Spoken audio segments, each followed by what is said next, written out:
Hey, what's up guys, it's Sypher, and today I'm bringing you my review of the Elder Scrolls Online PvE gameplay released from the ESO developers Paul Sage, Nick Conkle, and Dan Crenshaw.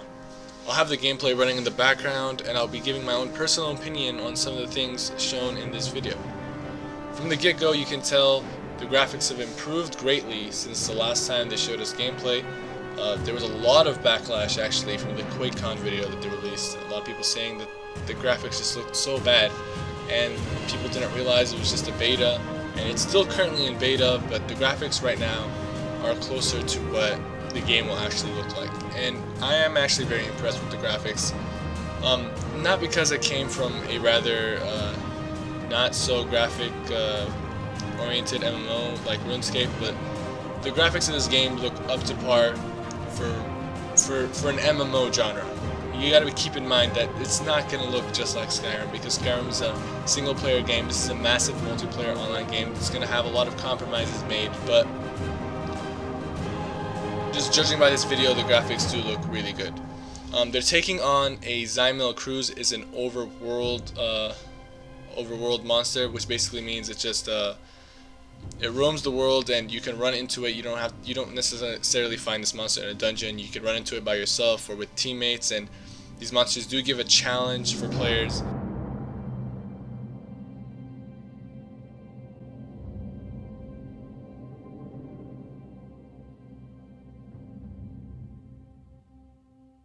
And right here you see this guy fast traveling, and it actually costs money to fast travel.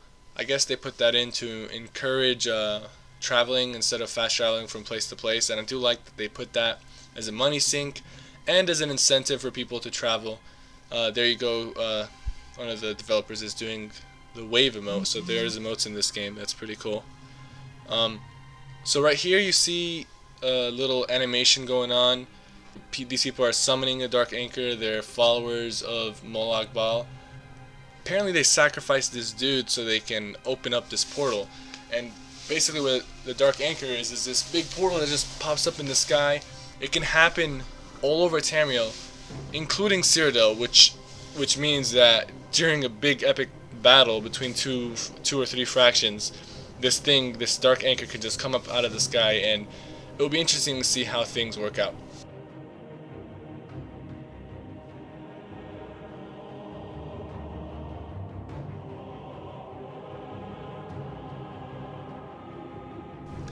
Nick Conkle comes in, hits a sneak attack, knocks out one of these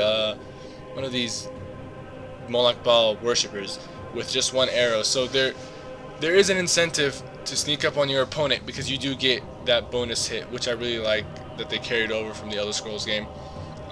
So right now we're watching a Dragon Knight, and it's surprising to say that because he's using a fire staff, but that just shows how flexible the character progression can be. You can make a Dragon Knight, but then have him use a fire staff and go burn everything up in your sight. So just because that they have the class system, it's more like a mold, but you can shape that mold in any way you want once you actually get your character started, and that's pretty cool that they're showcasing this. It seems like they're sticking together. The healer is staying close to the other two developers just so you can heal them when they're low health. But keep in mind that everyone has the ability to heal. Everyone can be a healer, everyone can be a DPS, and everyone can be a tank. It's just that some people are more focused on one thing than the other. So even if you're a pure melee type of guy, you can pull out a staff and start doing work with it. You won't have the necessary skill lines involved with that staff, but that doesn't prevent you from doing so. So this MMO isn't the whole typical cookie cutter type of MMO where one person is a dedicated tank, one person is a dedicated healer, and one person is a dedicated DPSer. Everyone's more like a hybrid, but there are focused more skilled players in certain things. And the developers do say that when it comes to really challenging dungeons, the Holy Trinity, as they say, the tanker, the healer, and the DPSer, that type of setup might be more effective, especially when it's a really challenging veteran dungeon. So as you can see, in order to close this Dark Anchor, they have to activate these little orbs that pop up, and the monsters basically try stopping you from doing that. And I guess once you close off all of these orbs, the Dark Anchor disappears. But before that, there's more like a final boss.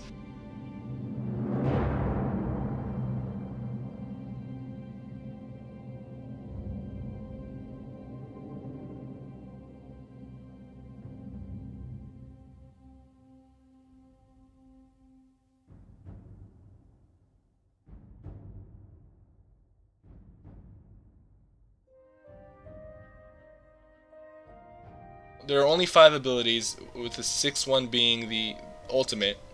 And some people are saying that that is too simple, there's not enough abilities, but the way I see it is with such limited abilities that you can put, well, you can actually put, you have 12 in total because you can switch weapons, but with such limited abilities, it will be very tactical to see what abilities people choose and what abilities people don't bring with them or have set up before a fight.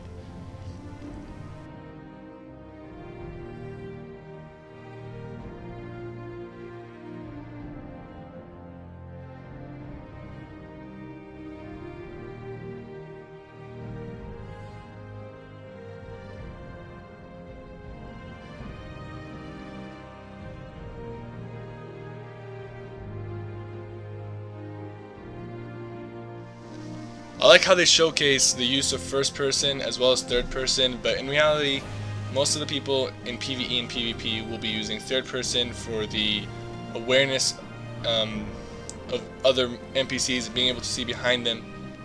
For me personally, I'll probably be using first person when I'm just exploring, and it helps me get more immersed in the world when you go in first person. Here's the boss. It's a Dread Harvester. And its main attacks is basically it's shooting these electrical looking orbs on the ground. You basically have to jump out of the way, avoid them. One of the developers right here shows us a cool use of the roll tactic that you can do to avoid. You can dodge projectiles and attacks by rolling out of the way. But it does use up stamina, so you can't use it all the time. But when it needs be and you really want to avoid being hit, that's a good way to get out of a hit. So once they finish the final boss, they close that final orb and the Dark Anchor closed, and everything's going back to normal. So this looks very interesting. I'm not really a PvE type of guy, but this did get me excited a little bit. Can't wait to see what other stuff they have in store. Thank you for watching my review. Be sure to leave a like and comment, and tell me what you think about this video. See you guys soon.